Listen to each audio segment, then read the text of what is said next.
Ehsanabad cooperative housing society जो है, इसकी कानूनी और तारीखी हैसियत क्या है? ये कब वजूद में आई? देखिए, एहसनाबाद कोऑपरेटिव हाउसिंग सोसाइटी एक रजिस्टर्ड सोसाइटी है जो 1969 में रजिस्टर्ड हुई और उसने स्कीम 33 के अंदर 1971 के अंदर प्राइवेट लैंडलॉर्डों से तकरीबन 460 एकड़ ज़मीन खरीदी, उसको जो है फिर अपने नाम ट्रांसफ़र करवाया। अदालतों में तो वकला की ज़रूरत होती है, तो आपकी लीगल कमेटी की क्या ज़रूरत पेश आई? उसकी वजह ये थी कि 2009 के अंदर एहसनाबाद कोऑपरेटिव सोसाइटी में कब्जे शुरू हो गए थे और इन कब्ज़ों के अंदर बाकायदा सियासी पार्टियां इन्वॉल्व थी। पेपर वगैरह फिर कैसे ये लोगों को मुहैया करते हैं? उनको क्या यकीन दहानी करवा के ये अपना जो है ना ज़मीनें बेच रहे हैं? वो पाकिस्तानी जो ओवरसीज हैं, ये आउट ऑफ कंट्री जाके उनको ज्यादातर अप्रोच मतलब ये करते हैं, नक्शा सही। बताते ठीक हैं है। और दिखाते हैं और वहीं से बुकिंग करते हैं और वो लोग बेचारे फंस गए हैं ज्यादातर। अच्छा, तो सही। इस तरीके से इनका ये प्रोजेक्ट चल गया और इन्होंने बेच दिया। अब वहाँ थर्ड पार्टी इंटरेस्ट क्रिएट हो गया थोड़ा बहुत। अस्सलाम वालेकुम वरहमतुल्लाहि वबरकातुहू। आज हम कराची की एक बड़ी कोऑपरेटिव हाउसिंग सोसाइटी जो कि केडी स्कीम 33 सेक्टर 10 में वाक़ है, जिसको एहसनाबाद कोऑपरेटिव हाउसिंग सोसाइटी के नाम से जाना जाता है, के ऊपर कब्ज़े और दीगर मसाइल पर उनके नुमाइंदे से गुफ्तगू करेंगे। तो जनाब अली, आप अपना पहले तो अपना तारुफ़ करवा दीजिए। जी अस्सलाम वालेकुम, बिस्मिल्लाहिर्रहमानिर्रहीम। मेरा नाम औरंगज़ेब गौरी है और मैं एहसनाबाद कोऑपरेटिव हाउसिंग सोसाइटी में मेंबर लीगल कमेटी के तौर पे काम करता हूँ और एहसनाबाद में बहुत सारे मसाइल हैं जिस पे मैं आज बात करना चाहूँगा। अच्छा, ये बताइए कि एहसनाबाद कोऑपरेटिव हाउसिंग सोसाइटी जो है, इसकी कानूनी और तारीखी हैसियत क्या है? ये कब वजूद में आई? और इसका रकबा वगैरह भी बताइए ज़रा, क्या है सिलसिला? देखिए, एहसनाबाद कोऑपरेटिव हाउसिंग सोसाइटी एक रजिस्टर्ड सोसाइटी है जो 1969 में रजिस्टर्ड हुई और उसने स्कीम 33 के अंदर 1971 के अंदर प्राइवेट लैंडलॉर्डों से तकरीबन 460 एकड़ ज़मीन खरीदी और उसको जो है फिर अपने नाम ट्रांसफ़र करवाया। इसकी मेंबरशिप भी 1969 से शुरू हो गई थी। फिर उसके बाद 1973 के अंदर जब इसको लीज मिलना शुरू हो गई और मास्टर प्लान ने इसका अप्रूवल कर दिया, नक्शे पास हो गए, तो उसके बाद सोसाइटी के अंदर लोगों को सहूलियत मुहैया करने के लिए और मेंबरशिप देने के लिए तैयार कर लिया गया। अच्छा, मतलब 460 एकड़ पर मुहित है ये? जनाब, ये 460 एकड़ पर मुहित है और इसके अंदर गवर्नमेंट के कुछ सर्वे नंबर थे जो हमने बाद में सेक्टर 10 के लिए में अडॉप्ट कराए। गवर्नमेंट ने एक स्कीम निकाली थी, जब स्कीम 33 डेवलप की जा रही थी तो हुकूमत सिंध ने ये अनाउंसमेंट किया कि वो कोऑपरेटिव सोसाइटियाँ जिनकी ज़मीनें किसी एक कम्पैक्ट ब्लॉक में नहीं है वो हमसे रुजू कर सकती हैं।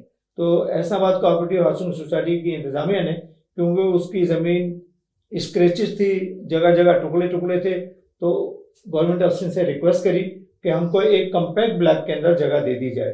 तो एहसनाबाद कोऑपरेटिव हाउसिंग सोसाइटी की ज़मीन सेक्टर 10 केडीए में जो थी, वहाँ पर गवर्नमेंट ने अपनी एक्सचेंज पॉलिसी के अंदर हमको अपनी सर्वे नंबर दिए और हमारी ज़मीन लेकर अपने पास रख ली। तो 315 एकड़ ज़मीन गवर्नमेंट ने हमारे से ली और 315 एकड़ ज़मीन गवर्नमेंट ने हमारे को दी। इस तरह हमको एक 485 एकड़ का एक कम्पैक्ट ब्लॉक मिला। ठीक है। और इसके अंदर हमारे को पूरा एहसनाबाद मतलब सोसाइटी डेवलप हो गई। इसके अंदर एक 4.2 एकड़ का एक गोट भी था जो हमने शुरू के अंदर मतलब रिकमेंड कर लिया था, हमने भी एग्री किया था कि ठीक है ये गोट है पुराने के, उन्हीं के वालिदैन से हमने ये ज़मीन खरीदी थी। तो गवर्नमेंट ठीक। के इसके बाद हमारे को तमाम चीज़ें रेगुलाइज हो गई थी। अच्छा, दूसरा सवाल मेरा गौरी साहब आपसे ये होगा कि लीगल कमेटी क्यों वजूद में आई, जबकि अदालतों में तो वकला की ज़रूरत होती है, तो आपकी लीगल कमेटी की क्या ज़रूरत पेश आई? देखिए, लीगल कमेटी का वजूद जो आया वो तकरीबन 2013 और 14 के बाद आया। उसकी वजह ये थी कि 2009 के अंदर एहसनाबाद कोऑपरेटिव सोसाइटी में कब्जे शुरू हो गए थे और इन कब्ज़ों के अंदर बाकायदा सियासी पार्टियां इन्वॉल्व थी, जिसमें उस वक्त जो गवर्नमेंट ऑफ सिंध में सियासी पार्टियां रूलिंग कर रही थी, एमकेएम और पीपल्स पार्टी, ये दोनों बिल्कुल बरमला खुल के कब्जे में शामिल हो गई और इन्होंने एहसनाबाद की सोसाइटी के मुख्तलिफ पोर्शंस पे कब्जा करना शुरू कर दिया। अब ऐसनाबाद सोसाइटी ने इस सिलसिले के अंदर एक सूट कर दिया अदालत आलिया सिंध हाई कोर्ट के अंदर 434/2009, जिसके अंदर अदालत में हमने अपना दावा दायर किया कि ये ज़मीन हमारी है, 485 एकड़, और हमारी ज़मीन पे लैंड ग्रैबर कब्जा कर रहे हैं। अच्छा, उस सिलसिले में वकला ने अपना केस फाइल तो कर दिया, लेकिन मुश्किल ये होती है कि वकला जो है वो सिर्फ अदालत तक महदूद रहते हैं और वो कोई मतलब आपने राब्ते का किरदार अदा किया, सोसाइटी और वकला के दरमियान आप राब्ते का किरदार अदा कर रहे हैं, ऐसी सिलसिला है। अच्छा, ये बताइए कि ऐसनाबाद में जो है ये कब्जा कब, और बता तो चुके हैं किसकी मदद से, लेकिन फिर भी आप बता दें कि ऐसनाबाद में कब्जा और कब और किसकी मदद से शुरू हुआ। लेकिन 2009 के अंदर जो ये कब्जा, जब सियासी पार्टियां आई हैं, जब मुशर्रफ साहब चले गए उसके बाद सियासी पार्टियां आई हैं, तो उसमें सिंध के अंदर दो हुकूमतें मतलब हुकूमती पार्टियां थी शामिल, एक एमक्यूएम और एक पीपल्स पार्टी। और बरमला तौर पे एमक्यूएम ने और पीपल्स पार्टी ने हमारी ज़मीन पे कब्जा शुरू कर दिया। एमक्यूएम ने अलाबख्श कोर्ट के नाम पर और पीपल्स पार्टी ने राजपूत टाउन और गुलशन बरोई के नाम पर। ठीक है। अच्छा, ये बताइए कि कब्जे में ज़ाहिर आजकल ग्रुप वगैरह होते हैं, तो इसमें कौन कौन से आपके अगर इल्म है तो बताना पसंद फरमाएंगे कि कौन कौन से ग्रुप शामिल हैं, इनका दावा क्या है। अच्छा, इसके अंदर जो कब्जे में ग्रुप सामने आए उसमें एक तो अलाबख्श कोर्ट के नाम पर आया, और अलाबख्श कोर्ट ने एक 52 एकड़ का जाली कागज़ बनवाया, और उस जाली कागज़ को लेके ये लोग एक सीपी में चले गए हाई कोर्ट में 1499 में। 1499 2009 के अंदर एक सीपी फाइल की थी अलाबख्श कोर्ट ने, और उसके अंदर जो है उन्होंने दावा किया कि ये 52 एकड़ ज़मीन हमारी है।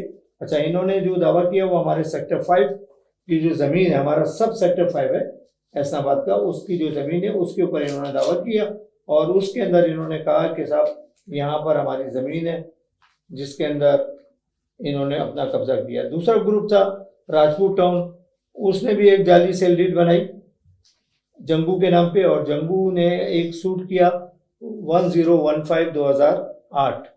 उसके अंदर वो सेल डीड लगा कर उसने दावा किया कि उसकी ये ज़मीन है, और वो 295 एकड़ ज़मीन का दावेदार था यहाँ पर।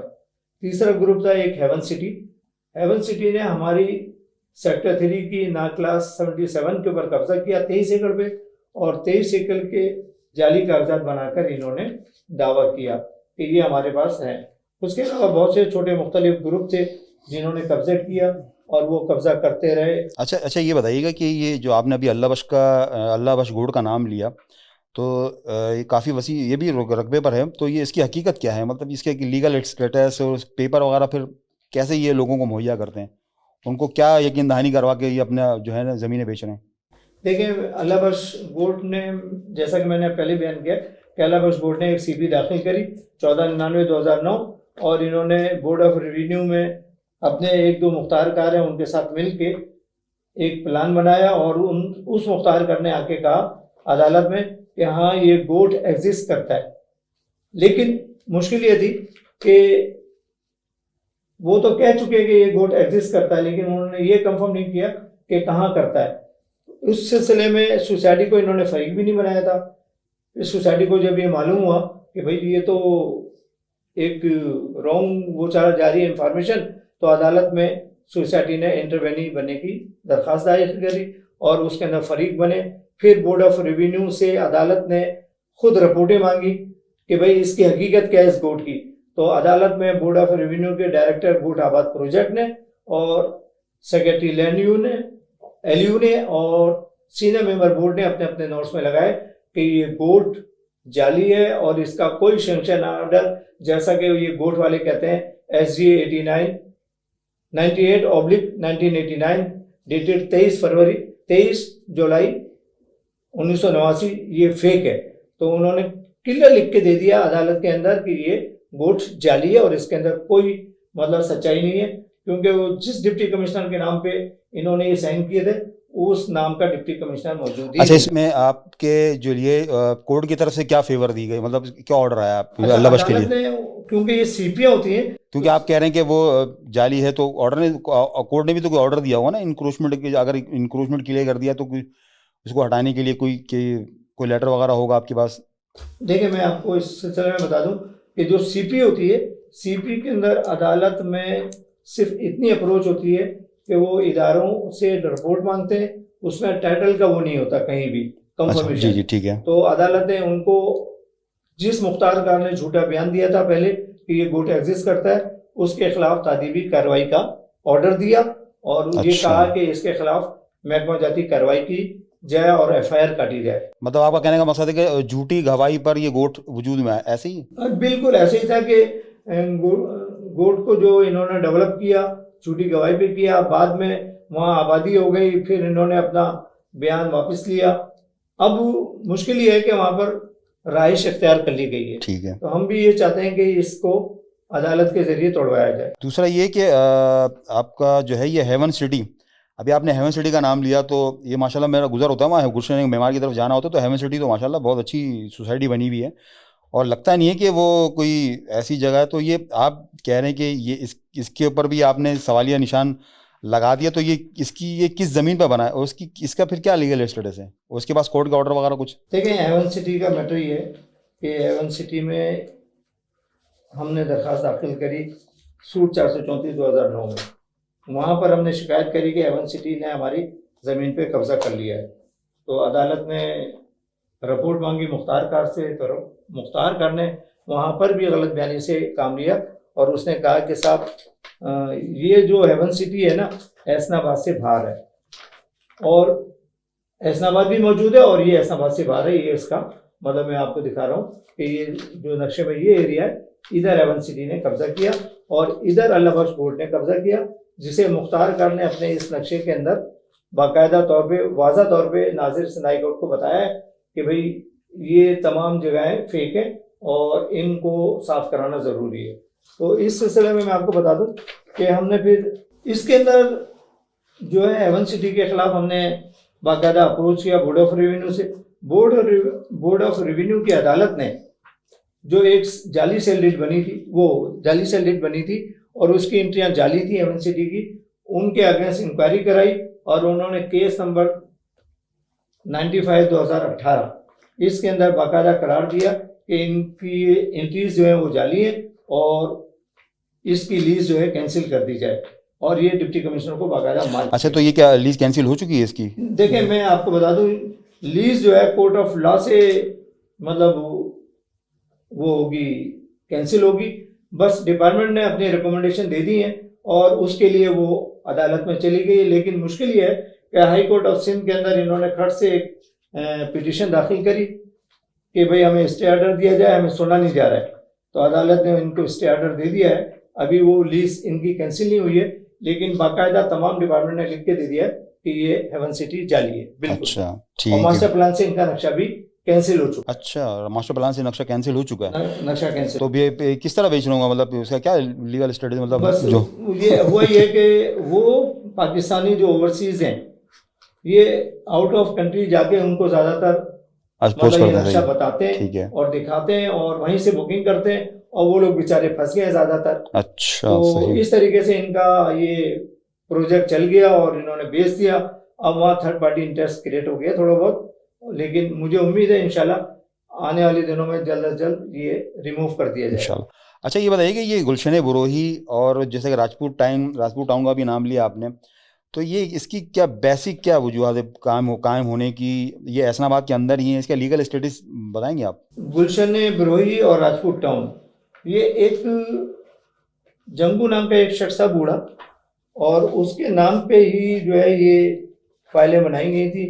अदालत में इनको भी हमने फरीक बना रखा है और सूट 787/2004 और सूट 10/15/2008 इसके अंदर जो है इन्होंने अपनी ज़मीन मांगी है। लेकिन सूट 10/15/2008 तो 2010 के अंदर ही मतलब डिसमिस कर दिया गया था कि ये जंगू के नाम की जो सेल डीड है वो जाली है और बोर्ड ऑफ रेवेन्यू ने कंफर्म किया कि इसकी कोई एंट्री यहाँ पर मौजूद नहीं है, तो वो सूट डिसमिस कर दिया हाई कोर्ट ऑफ सिंध ने। अब सूट 787 जो कि हमारे सूट 434 के साथ कनेक्टेड था, इसमें भी इशू था कि भाई अब इसका वारिस कौन है। जंगू मीन टाइम जो है बीच में दौरान ने प्रोसेस इंतकाल कर गया, तो अब उसका कोई वारिस भी नहीं था। तो जो लैंड गेवर उसके पीछे चल रहे थे, खेल रहे थे, उनकी शामत आ गई। अदालत ने उनसे पूछ लिया, बताओ तुम्हारा टाइटल भी क्या है और तुम्हारा बैकग्राउंड भी क्या है। तो वो वहां से अदालत से खामोशी से चले गए। बाद में उनके बच्चों को इन्होंने राजी किया कि भाई अब इस केस को विड्रॉ कर लो, नहीं तो ये मुश्किल में पड़ जाएंगे। और हुआ यही कि उसके बच्चों ने उस केस को विड्रॉ कर लिया। मतलब ये तो ग्रुप अब गुलशन ब्रोही और राजपूत टाउन, इनका कोई अदालती स्टेटस भी नहीं है। अच्छा, और न सही, इनकी कोई प्रोसीडिंग हो रही ठीक है। और डिक्लेयर हो चुका है कि ये जाली है। लेकिन ये हमारे सेक्टर 3, 2 और 4 के अंदर बहुत सारी जगहों पे कब्जा करके बैठे हुए हैं। चलिए ठीक है। अच्छा, इसके अलावा भी कोई और भी काबिज ग्रुप हैं? मतलब माशाल्लाह 485 एकड़ पर मुहित है, और आप जो एक फहरिस्त बता रहे हैं, तो इसके अलावा भी कोई और ग्रुप मौजूद है यहाँ पर क्या? जी हाँ, इसके अंदर एक 2-3 और ग्रुप है, उनके नाम है, एक तो था सिटी हाउसिंग। सिटी अच्छा, हाउसिंग ने हमारे 3 एकड़ पे कब्जा किया था सेक्टर 2 के, और उसके अंदर भी जो है मतलब उसने हमारे 600 गज के प्लाटों को कन्वर्ट कर दिया 120 गज के अंदर। वहां पर उसने भी अपनी लीज करवा ली थी। अच्छा, हैरत की बात है कि लीज हो जाती है इतने आराम से और कोई पूछता नहीं है। लीज हो गया, वो भी एक शख्स था जिसके लाल बख्श, उसके नाम पे जनाब इसको लीज करवाया गया, और उसकी फैमिली मेंबर ने कहा कि ये हमको फौती खाते में मिला है।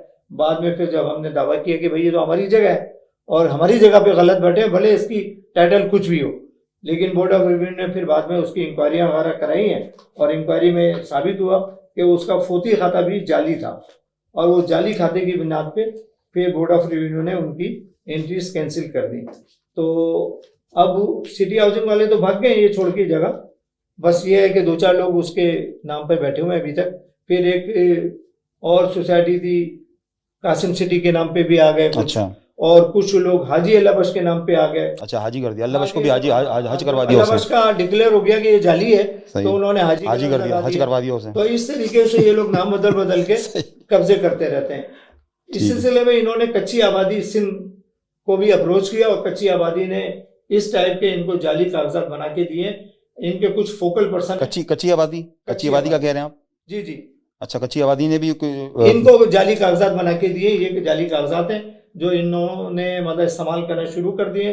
और इसके अंदर कच्ची आबादी के 2-3 डायरेक्टर्स हैं और डिप्टी डायरेक्टर्स तो हैं। उनके वो खिलाफ कोई मिल के कार्रवाई वगैरह की आपने? लोगों से, जी, मिल्स के लोगों से अपना मतलब जिसे बोलते हैं ना कि माल बटोर रहे हैं, और माल बटोरने के साथ साथ लोगों के साथ फ्रॉड करके ये इनको सर्वे फॉर्म इशू कर रहे हैं।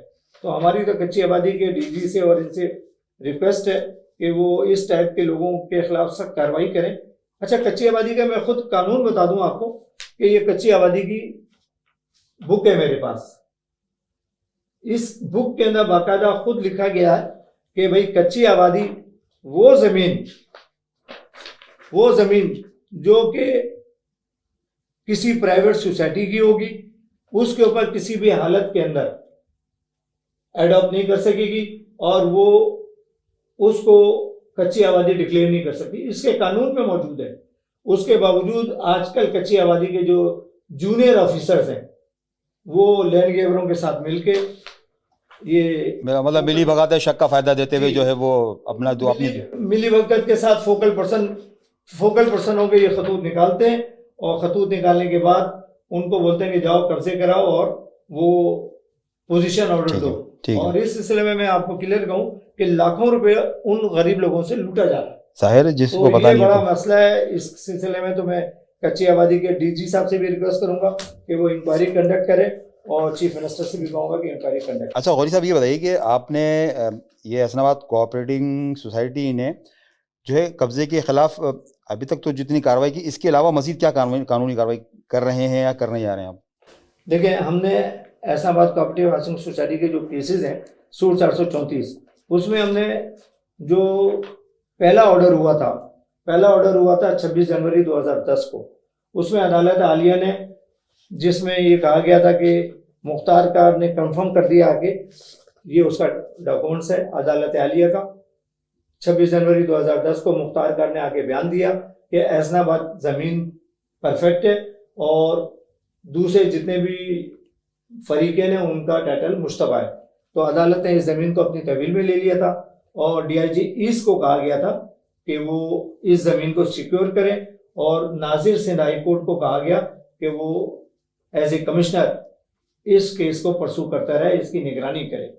लेकिन हुआ ये कि 2010 से आज तक डीआईजी साहब तो फेल हो गए, उन्होंने कोई कब्जा नहीं रुकवाया, बल्कि जमीन पे कब्जा होता चला तो गया। ये तो अदालत की तौहीन हुई। बिल्कुल ऐसे ही है। इसकी ऐसे ही मैटर है। नाजिर सिंध हाई कोर्ट ने अपनी मुख्तलिफ रिपोर्टों के अंदर, तो आजकल तो गूगल मैप से वो सर्च करके भी आप उसकी वो निशानदेही कर सकते हैं कि 2010 में नाजिर सिंध हाई कितनी कोर्ट आबादी ने- थी और आज कितनी आबादी है। नाजिर सिंध हाई कोर्ट ने अपनी रिपोर्टों में बाकायदा लिखा है कि जब मैंने कब्जा लिया इस जमीन का तो सिर्फ चंद एकड़ पे कब्जा था, आज कब्जा बढ़ के 200 एकड़ पे हो गया है। और नाजिर खुद लिख रहे हैं अदालत को कि मेरी रिकमेंडेशन ये है कि डीजी रेंजर, आईजी सिंध और डायरेक्टर एंटी एनफोर्समेंट की मदद से इस जमीन को खाली कराया जाए।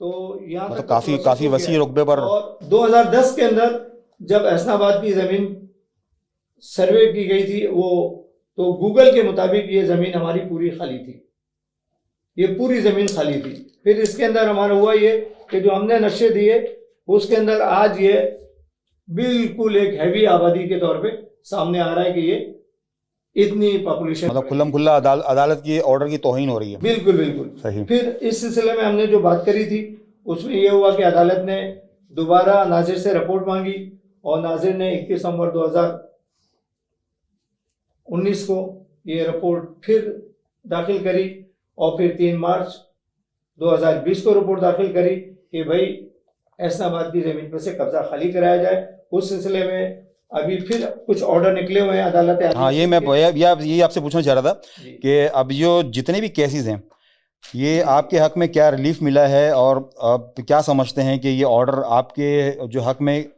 कितनी मददगार साबित हो सकते हैं? देखिए, अदालत आलिया सिंध ने अभी तो एक डिसीजन लिया है, वो ये कि 26 जनवरी 2010 को अदालत आलिया ने जब इस केस को अपने साथ हाथ में लिया था तो उस वक्त जो जमीन की पोजीशन थी, उसके बाद जो इंक्रोचमेंट हुई है लैंड ग्रेबरों ने जो करी है उसको खाली कर दिया जाए, उसको रिमूव करा दिया जाए। और उसके लिए डिप्टी कमिश्नर और एंटी इंक्रोचमेंट और रेंजर बाकायदा इनको खतूत लिखे गए नाजिर की तरफ से और उन्होंने ऑपरेशन के लिए खतूत भी निकाले। तो आप क्या समझते हैं कि ये अदालती आर्डर पर जबकि आपके हक में आ चुके हैं तो ये अमल दरामद क्यों नहीं हो रहा? इसकी आप क्या वजह समझते हैं? देखिए, ये मैं आपको बताऊं कि हम सिंध के अंदर एडमिनिस्ट्रेशन जो है वो बहुत लूज काम कर रहा है। एहसनाबाद कोऑपरेटिव हाउसिंग सोसाइटी के अलावा बहुत सारी ऐसी कोऑपरेटिव सोसाइटी है। क्या आप इसकी वजह कोई सियासी मुदाखलत समझते हैं? हाँ, ऐसे ही है कि बजनौर सोसाइटी है, मशीकी सोसाइटी है, पोस्ट ऑफिस है, अलीगढ़ है और कोयटा टाउन है और फिर इसके अलावा कॉलेज टीचर्स सोसाइटी है। इन सब के ऑर्डर आए हुए हैं, अदालत आलिया सिंध ने भी दे रखे हैं और मलिर कोर्ट ने भी दे रखे हैं कि भाई इनकी ज़मीन खाली कराया जाए। और एहसनाबाद की ज़मीन को खाली करने के भी ऑर्डर्स हैं जो मेरे पास मौजूद है और जिसके ये खतूत मौजूद है यहाँ पर। सही। तो इस सिलसिले में अब हम आपको ये बता रहे हैं कि ऑर्डर निकलने के बावजूद कोई काम नहीं हो रहा है। एडमिनिस्ट्रेशन खत निकालता है और फिर चुप होकर बैठ जाता है। वल्लाह आलम इनकी क्या मजबूरी है हमें नहीं मालूम। तो वोट बैंक ऐसा भी है कि जिन लोगों को वोटों के नाम पे लाके बिठाया गया उनसे वोट मांगने के ये लोग तलबगार हैं, तो उनको छेड़ते ही नहीं है। सही है। अच्छा, ये बताइए कि एक ऑपरेशन हुआ था 2019 में, तो वो ऑर्डर किस ऑर्डर पर हुआ था और ये ऑर्डर करवाया किसने था?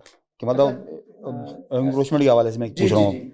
वो मैं आपको बताता हूँ कि 100 मोटो 16 के तहत जो कार्रवाई हो रही थी सुप्रीम कोर्ट ऑफ पाकिस्तान की, जिसमें कहा गया था कि कराची पे जो कब्जे हो रहे हैं और ख़ास करके ग्रीन बेल्ट, रोड, पार्क्स और एमिनिटीज़ के ऊपर उनको खाली कराया जाए। जी बिल्कुल। तो इस सिलसिले में हमने as a legal committee commissioner Karachi से अप्रोच किया।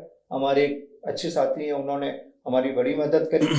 कमिश्नर कराची ने इस बात को रियलाइज़ किया कि कानूनी तौर पे आपका हक है कि आपकी भी ज़मीन पे से इंक्रोचमेंट साफ की जाए। तो ग्रीन बेल्ट को साफ कराने के लिए फिर हमने डीआईजी, उस दौर के डीआईजी आमिर फारूकी साहब से अप्रोच किया।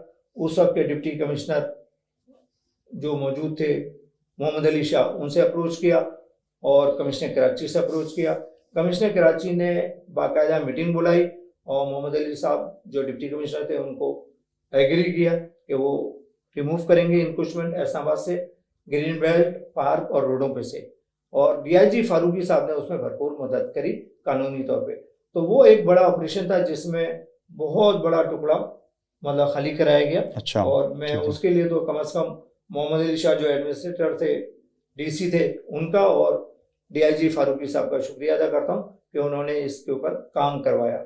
अब जो इंतजामिया है उससे भी हम उम्मीद करते हैं कि वो अपना अदालती ऑर्डर्स पे कार्रवाई जरूर करे। अच्छा ये बताइए कि वो तो ऑपरेशन हो गया, उसके बाद भी कोई ऑपरेशन का सिलसिला हुआ था क्या? अभी जो रिसेंटली ऑर्डर आए, ये रिसेंटली ऑर्डर आए थे ना 2021 के अंदर और 20 के अंदर, इसके अंदर भी हमने यही रिक्वेस्ट करी थी कि हमारी जमीन खाली कराई जाए। इस सिलसिले के अंदर अदालत ने जो खतूत लिखे थे, नाजिर ने लिखा कमिश्नर को और कमिश्नर ने लिखा डिप्टी कमिश्नर को।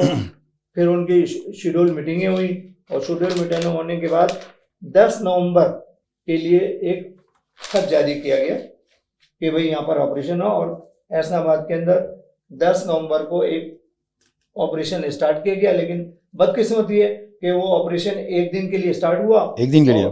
हाँ बिल्कुल। और बल्कि मैं तो ये कहूँगा कि 3 या 4 घंटे के लिए काम करने आए वो लोग। जुम्मे का दिन था, नमाज के बाद आए वो लोग और 5 बजे अपना थोड़ा बहुत तोड़ फोड़ करी और चले गए।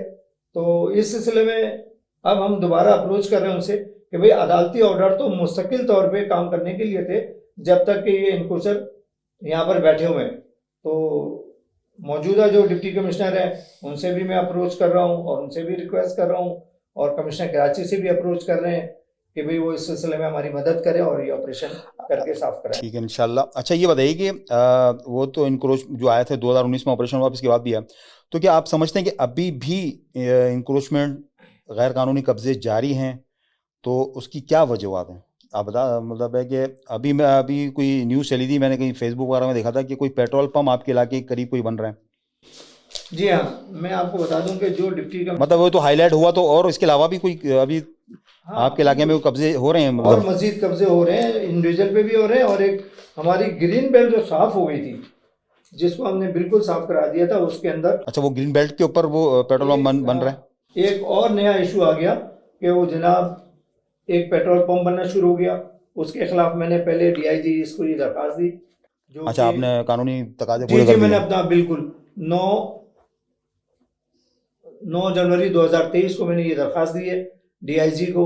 फिर उसके बाद मैंने दरखास्त दी है डिप्टी कमिश्नर ईस्ट को जो कि 25 जनवरी 2023 को दी गई थी।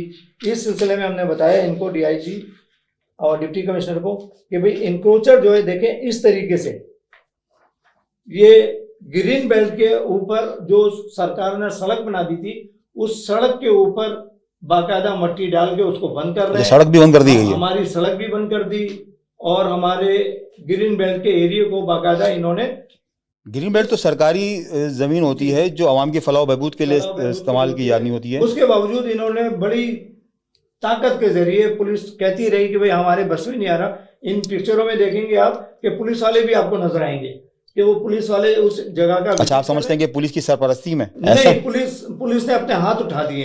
अच्छा, वो कह रहे हैं हम ठीक है, इतने बड़े लोग हैं कि हम इनके खिलाफ कुछ नहीं कर अच्छा सकते, लिहाजा सॉरी अब आप जो है कहीं और जाए। तो डिप्टी कमिश्नर ने मुझसे कहा है कि भाई ठीक है हम इसकी इंक्वायरी कंडक्ट करेंगे, आपने खत दिया है। और इस सिलसिले में उन्होंने बाकायदा इंक्वायरी कंडक्ट कर ली है।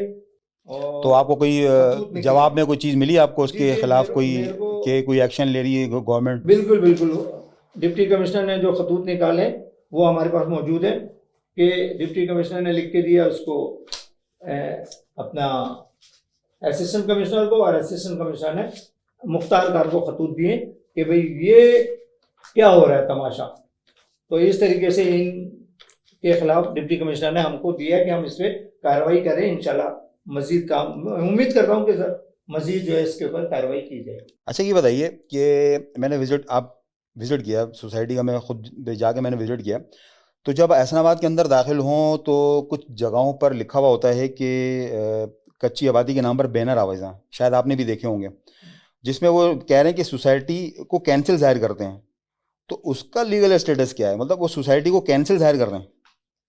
नीचे लिखा हुआ कच्ची आबादी अथॉरिटी वगैरह, मतलब किसी इदारे की तरफ से वो कह रहे हैं कि सोसाइटी कैंसिल हो चुकी है, ऐसा?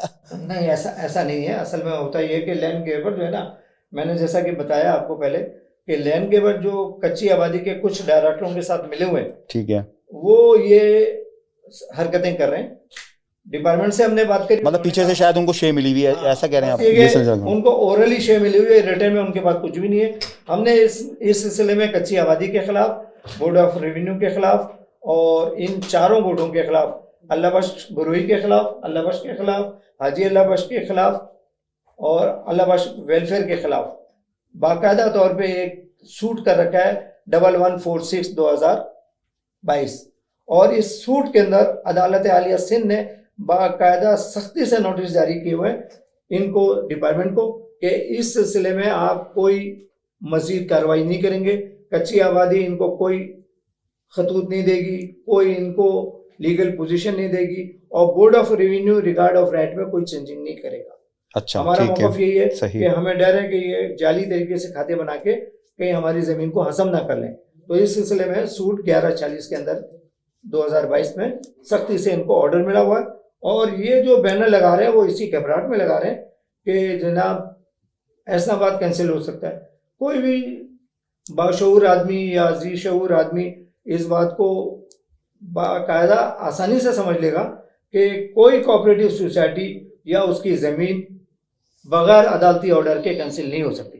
ठीक है, बिल्कुल। तो ये इसका सही। स्टेटस है। अच्छा, ये बताइए, मैं एक सवाल पूछ रहा हूँ आपसे कि मैं कोई ऐसनाबाद में कोई प्लाट लेता हूँ, लीज प्लाट लेता हूँ, तो वो क्या मेरे नाम पे सेल डीड हो जाएगी?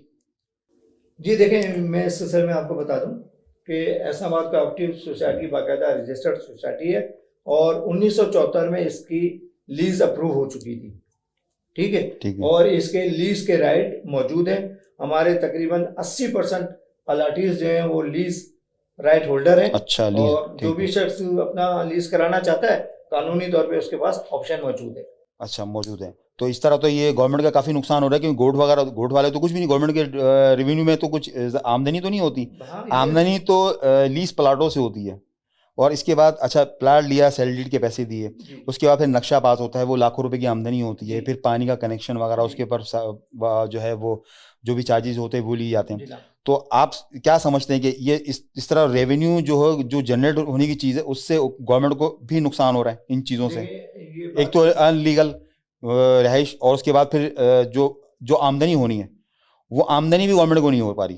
जी, इस सिलसिले में बिल्कुल ये क्लियर है कि कोऑपरेटिव सोसाइटी की वजह से गवर्नमेंट ऑफ पाकिस्तान के बजट में अच्छा खासा अमाउंट आता था और बैरून मुल्क जो हमारे पाकिस्तान के लोग हैं, ओवरसीज वाले जो कहलाते हैं, वो यहाँ पर इन्वेस्टमेंट भी करते थे और यहाँ पर ट्रांजैक्शन भी कराते थे। और इस वजह से गवर्नमेंट के अकाउंट में मिलियंस ऑफ रुपीस जाते रहते थे हर बिल्कुल महीने। बिल्कुल, जो हर महीने नक्शा पास होना, न- ट्रांसफर होना, इसमें अब गोठों के नाम पे वो तो इंजीनियर तो वेलफेयर होती कमा है, रहे वो तो हैं। मैंने भी देखा हुआ है, वेलफेयर ठीक होती है, है, वो वेलफेयर में पैसे जाते हैं, तो उसका तो और कोई वो। इंजीनियर तो कमा रहे हैं लेकिन गवर्नमेंट को कुछ नहीं जा रहा है और हमारी गरीबों की जमीनें छीनी जा रही हैं। मैं अपना खुद बता सकता हूँ कि मैं, मेरे जैसे अच्छा, सैकड़ों बूढ़े लोग हैं जिन्होंने अपने रिटायरमेंट के पैसे ऐसनाबाद में जमीन खरीदी थी। मेरे 2 प्लाट हैं मेरी फैमिली के नाम पे और उन पे कब्जा कर लिया गया। अब ये बताएं कि मैं इस उम्र में क्या कमा सकता हूं कि मैं जमीन खरीदूं? तो आप मैंने ये जवानी की उम्र से जब से ये आप बता रहे हैं, तो मैं अल्लाह रहम करे, कितने लोग तो गुजर भी चुके होंगे। जनाब मेरे अपने सामने जब से मैं स्ट्रगल कर रहा हूँ 2009 से आज तक, ये मेरे ख्याल में 14 साल लग गया, तो तकरीबन मेरी निगाह में 140 अफराद मेरे 140 सामने, अफराद आपके सामने? जिनको मैं अपनी आंखों से ज़ाहिर आप देखता था। लीगल कम्युनिटी के जो है वो मैं मेंबर हूँ, मेरे से लोग मेंबर हैं, तो मिलते मिलते थे, हैं जुलते मुझसे होंगे। बातचीत करते थे, टेलीफोन पे मिलते थे और वो सब मेरे सामने चले गए इंसाफ की तलाश में जो है और गुजर इंसाफ गए। की तलाश में चले गए। तो आज जो मैं बैठा हूँ मुझे भी नहीं मालूम कि मेरी कल क्या जिंदगी है। तो मेरी रिक्वेस्ट यही गवर्नमेंट ऑफ पाकिस्तान से और गवर्नमेंट ऑफ सिंध से कि अल्लाह के वास्ते हमारी जायज़ चीज़ें हमारे हवाले करवा दी जाएं। अच्छा, गौरी साहब, एक बात बताइएगा कि आप जो ये जितने भी नाजायज़ काबज़ीन हैं, तो इनको पानी के कनेक्शन, बिजली का कनेक्शन, गैस के कनेक्शन, इनको किस तरह मुयस्सर हो जाते हैं? इस सिलसिले में मैं आपको बताऊं कि गवर्नमेंट के जो ये इदारे हैं, वाटर बोर्ड है, सुई गैस है या के इलेक्ट्रिक के लोग हैं, ये बाकायदा तौर पे इन्होंने अपने कुछ थर्ड पर्सन एजेंट पाले हुए हैं। अच्छा, एजेंट। और गवर्नमेंट को नुकसान पहुंचा के वो इंडिविजुअली तौर पे अपना काम करते हैं, बाईपास करते हैं। बाईपास करते हैं। इदारे में कोई खर्चा नहीं जाता। ये बाकायदा कनेक्शन देते हैं पानी का और 5-6 हज़ार रुपये पकड़ लेते हैं। अच्छा गौरी साहब, तमाम कानूनी जो शवाहिद वगैरह आपने तो दिखा दिए। अच्छा, मैं आपसे अब आखिरी सवाल पूछूंगा कि ये जो नाजायज़ काबजीन हैं, जितने भी गोट हैं या जो भी हैं, तो इनको ज़ाहिर है एक आबादी जो वजूद में आती है तो उनको बुनियादी सहूलत मैसर होती है तो तभी वजूद में आती है, तो इनको पानी, बिजली, गैस, ये सहूलत मैसर हो, ज़ाहिर है आपने कोई लीगल नोटिस वगैरह को तो कुछ तो दिया होगा उनको, तो फिर भी उसके बावजूद ये सहूलत इनको मैसर कैसे है? जैसा कि मैंने पहले भी बताया कि इन तमाम इदारों को हमने बाकायदा की इलेक्ट्रिक को, वाटर बोर्ड को, सुई गैस को बाकायदा लीगल नोटिस दिए कि भाई ये एहसनाबाद की ज़मीन है और इसके ऊपर जो ये कच्ची आबादियाँ बन रही हैं या गोट बन रहे हैं, इनको कोई फैसिलिटीज़ ना दिया जाए। लेकिन उनका मौक़िफ़ ये है कि भाई हम तो इंसानी हकूक़ के तहत दे रहे हैं। अच्छा, और इंसानी हकूक़। हाँ, मतलब सारे इंसानी हकूक़ उनके लिए उनके लिए और मुश्किल जो 97 से 71 से उनके लिए नहीं है। अपने एजेंट छोड़ रखे और वो एजेंट जो है प्राइवेट तौर पे लोगों से पैसे वसूलते हैं। ठीक है। जैसा कि वाटर बोर्ड वाले हैं, वो उनका आदमी आता है, वो पानी की लाइन चुपके से काट के दे देता है और वहाँ से पैसे ले लेते हैं 2-4 हज़ार। मतलब जितने भी इदारे बाईपास गैस वाले वो बाकायदा कनेक्शन देते हैं। वो हमारे इल्म में आ गया कि वो बाकायदा कनेक्शन गवर्नमेंट बाईलास को बाईपास करके इनको देते हैं। हाँ, क्योंकि सुई गैस का कनेक्शन काटना बड़ा मुश्किल होता है। ठीक है। तो वो बाकायदा आके देते हैं। सही। और के इलेक्ट्रिक वाले तो कुंडा लगवाते हैं और वहाँ से 1000 रुपये महीना और 500 रुपये महीना, जैसा कि पूरे कराची से ये लोग वसूल रहे हैं। इस तरह इन्होंने अपने थर्ड पर्सन मतलब बुनियादी इंसानी हकूक़ की आड़ में, बुनियादी इंसानी हकूक़ की आड़ में जो है वो फ़ायदा उठा रहे हैं और 1971 से जो हमारे लोग मर खप रहे हैं और उनके लिए कोई इलेक्ट्रिक वालों की तो इतनी बादशाह है कि वो एहसनाबाद के ओरिजिनल अलाटियों के खिलाफ FIR कटा देती है और जबकि लैंड ग्रेबरों के खिलाफ कुछ भी नहीं करती। अच्छा, ऐसा सिलसिला। अच्छा, आप अब आखिरी में सवाल पूछूंगा कि पुलिस का किरदार क्या है इस सिलसिले में? इतने सारे ऑर्डर आने के बाद जो है, अगर कोई अलॉटी, जेन्युइन अलॉटी वहां पे जाता है बनवाने के लिए, तो इसमें पुलिस अपना क्या किरदार अदा करती है? देखिए, मैं आपको बता दूं इस सिलसिले में कि DIG ईस्ट को 26 जनवरी 2010 को बाकायदा ऑर्डर दिया गया था कि इस ज़मीन को सिक्योर करें, लेकिन उस दिन से लेके आज तक पुलिस ने सिक्योर करने की बजाय आंखें बंद कर रखी। वो तो गूगल मैप में आपने दिखा दिया। पता है कि मैं चीज़ें साबित कर चुका हूँ कि इतनी आबादी बढ़ गई है, अदालतों की तौहीन हो रही है, अदालती ऑर्डर्स के बावजूद। तो यकीनी बात है ना, इनकी मिलीभगत से हुआ है ना। और ये सिर्फ एहसनाबाद नहीं, बल्कि जितनी भी कोऑपरेटिव सोसाइटियाँ हैं स्कीम 33 में, चाहे वो बिजनौर है, चाहे अली मशीकी है, चाहे पोस्ट ऑफिस है, चाहे अलीगढ़ है, चाहे दूसरी सोसाइटियाँ हैं, कराची टीचर्स सोसाइटी है, इन तमाम पर कब्जे में बाकायदा खुली तौर पे सबकी रिपोर्टें मौजूद हैं कि भाई पुलिस की गफलत से है या पुलिस के जो नीचे के लोग हैं उनकी मिलीभगत से। ठीक है, तो अब हम अपनी गुफ्तगू का इख्तिताम करते हैं और ये कि एक जो सोसाइटी है 1971 में वजूद में आई और तमाम कानूनी स्टेटस आपके सामने उन्होंने शो किए और जो अदालती ऑर्डर हैं और अदालतों की इस तरह तौहीन की जा रही है और हमारी आवाज़ इंशाल्लाह हुक्काम बाला तक पहुँचेगी, इनकी आवाज़ पहुँचेगी और वो इस पर कानूनी एक्शन लेंगे। तो अब आखिरी बात जो है वो आप गुजारिश करना चाहेंगे हुकूमत सिंध से, हुकूमत पाकिस्तान से, तो आपने बयान कीजिए।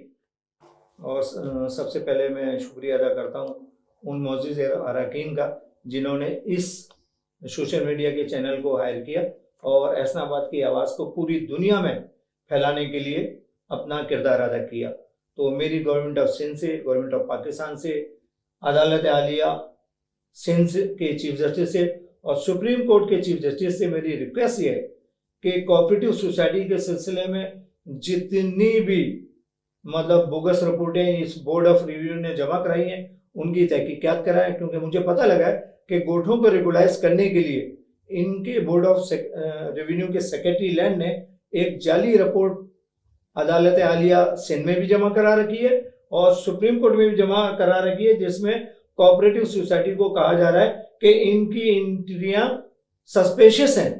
कहीं भी लिख के नहीं दे रहा कि ये फेक हैं, सस्पेशियस हैं। सस्पेशियस बनाकर क्या करना चाहते हैं, वो अपने मकासद हासिल करना चाहते हैं कि गोठों को इनकी आड़ में रेगुलाइज कर दिया जाए।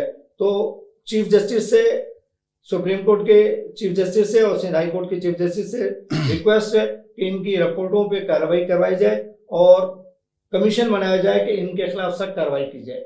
ये मेरी रिक्वेस्ट है और चीफ मिनिस्टर से मेरी रिक्वेस्ट है कि अदालत आलिया सिंध के जितने भी ऑर्डर हैं रिमूवल ऑफ इंक्रोचमेंट के, एहसनाबाद कोऑपरेटिव सोसाइटी पे से कब्जा खाली कराया जाए और जितनी भी दूसरी स्कीम है और जितनी भी कोऑपरेटिव सोसाइटी है उन पे से भी कब्जा खाली कराया जाए, ये मेरी रिक्वेस्ट है। तो तमाम दोस्त एहसनाबाद के जितने भी हैं वो